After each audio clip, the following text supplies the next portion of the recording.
CR erector spinae, these are the muscle groups, three large, long muscle groups that cover the entire length of the spine.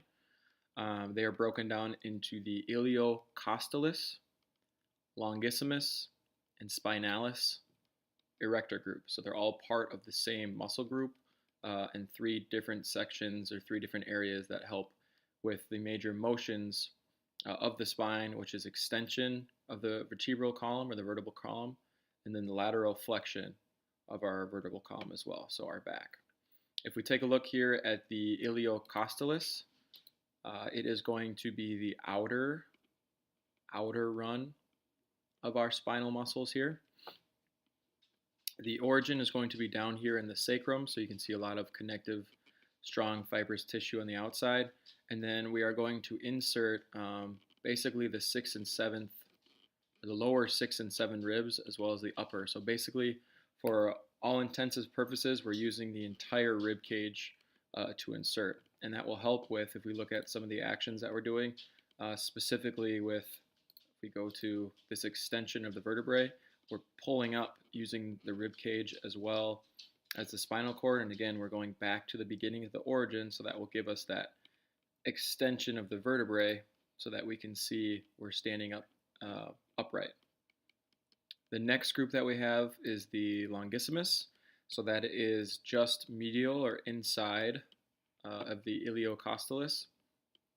As we can see again, it is a long strand of muscles with lots of insertion points. It needs to, again, connect to all the rib cages, or all the ribs in the rib cage, as well as the vertebral column, and then inserting down here, or originating down here close to the sacrum as well, again helping us with the motion of extension, pulling the rib cage and pulling the vertebrae back up into alignment as we stand upright. The final group is the spinalis. This is broken into two separate parts. We have the cervicus, which is up here in the cervical vertebrae, and the thoracic, which is in the thoracic vertebrae as well.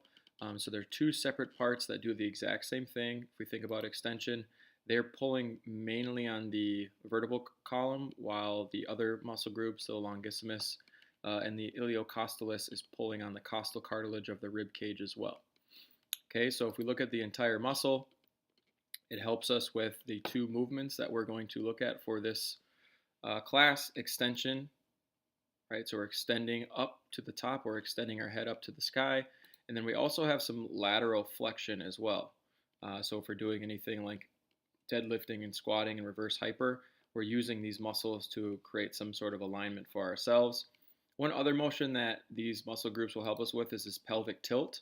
Now this can actually get us into trouble if we have too much of a pelvic tilt, because as you can see the vertebrae down here, if the muscle loses its tension, all the force drives into our vertebrae and to the discs in between our vertebrae, which can cause issues.